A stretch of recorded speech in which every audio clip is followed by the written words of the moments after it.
विकसित यूपी बैठक कानपुर जल्द आ रहा है सिर्फ और सिर्फ यूपी तक पर।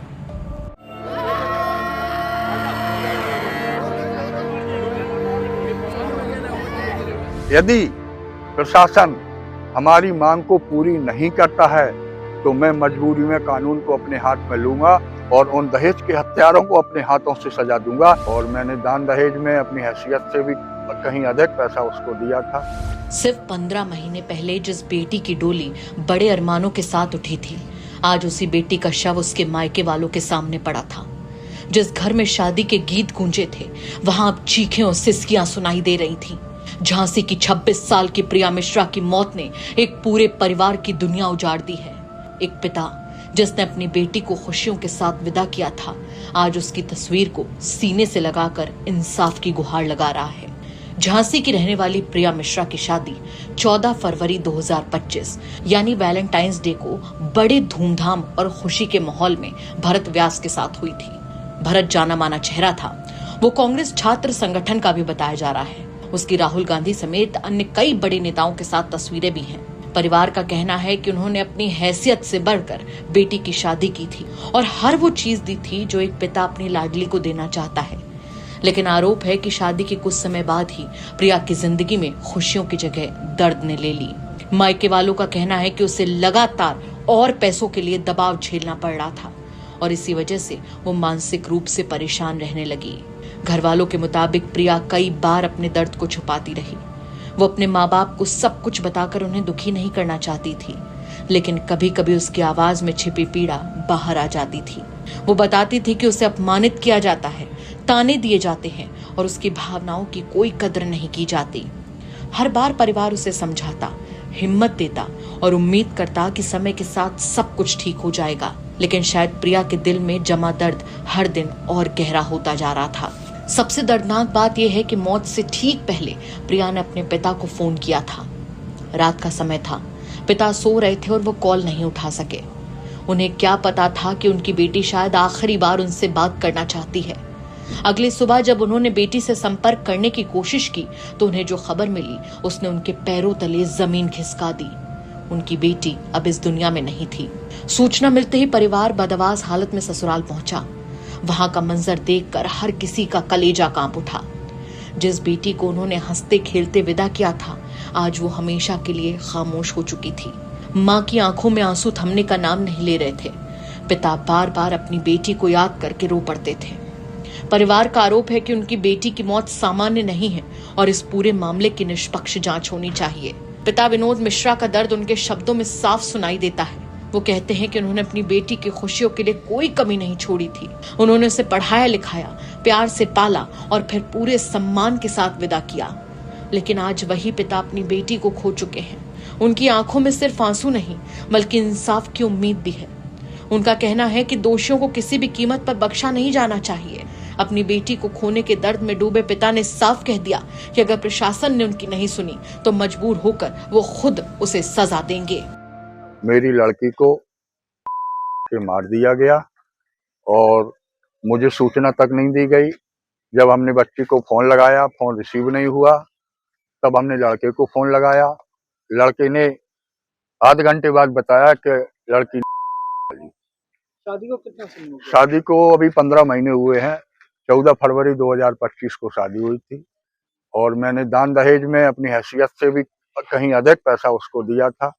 फिर भी वो इतने दहेज के लोभी थे, उसकी माँ और उसका लड़की का देवर और खुद भरत लड़का इतने प्रलोभी थे कि आंतरे मतलब हर दूसरे तीसरे चौथे दिन 15 दिन पैसा मांगते रहते थे। तो उसके साथ मारपीट भी की? मारपीट भी अब करते होंगे। एक आध बार तो उसने हमसे शिकायत की है कि पापा गाली गलौज करते हैं और मम्मी भी गाली गलौज करती हैं और मारती भी होंगी, तो हमको बताती नहीं थी कि चलो घर वाले टेंशन में हो जाएंगे। लेकिन जिस हिसाब से ये हुआ है उस हिसाब से तो लगता है कि मारती ही थी। प्रशासन से हमारी यही मांग है कि दहेज के लोभियों को किसी कीमत पे बख्शा नहीं जाए और यदि प्रशासन हमारी मांग को पूरी नहीं करता है तो मैं मजबूरी में कानून को अपने हाथ में लूंगा और उन दहेज के हत्यारों को अपने हाथों से सजा दूंगा, चाहे मुझे क्यों ना हो जाए। उधर पुलिस ने शव को कब्जे में लेकर पोस्टमार्टम कराया और पिता की शिकायत के आधार पर पति समेत कई ससुराल वालों पर मामला दर्ज करके जांच शुरू कर दी। पुलिस का कहना है कि सभी पहलुओं को ध्यान में रखते हुए मामले की जांच की जा रही है और जो भी तथ्य सामने आएंगे उनके आधार पर आगे की कार्रवाई होगी। फिलहाल इस कहानी में सबसे बड़ा सवाल यही है कि आखिर उस बेटी के साथ ऐसा क्या हुआ जिसने सिर्फ 15 महीने पहले एक नए जीवन की शुरुआत की थी।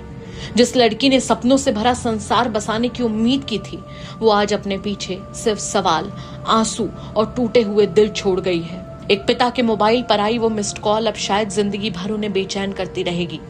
उन्हें हमेशा यह एहसास सताएगा कि काश उस रात फोन उठ गया होता, काश बेटी की आवाज सुन ली होती, काश वो अपनी लाडली को बचा पाते। आज झांसी का परिवार सिर्फ अपनी बेटी को नहीं रो रहा, बल्कि उन अधूरे सपनों को भी रो रहा है जो उसके साथ ही खत्म हो गए। एक माँ की गोद सूनी हो गई, एक पिता का सहारा छिन गया और एक घर की हंसी हमेशा हमेशा के लिए खामोश हो गई। अब सबकी निगाहें जांच और इंसाफ पर टिकी हैं ताकि प्रिया की मौत की सच्चाई सामने आ सके और उसके परिवार को न्याय मिल सके। झांसी से प्रमोद गौतम की रिपोर्ट, यूपी तक।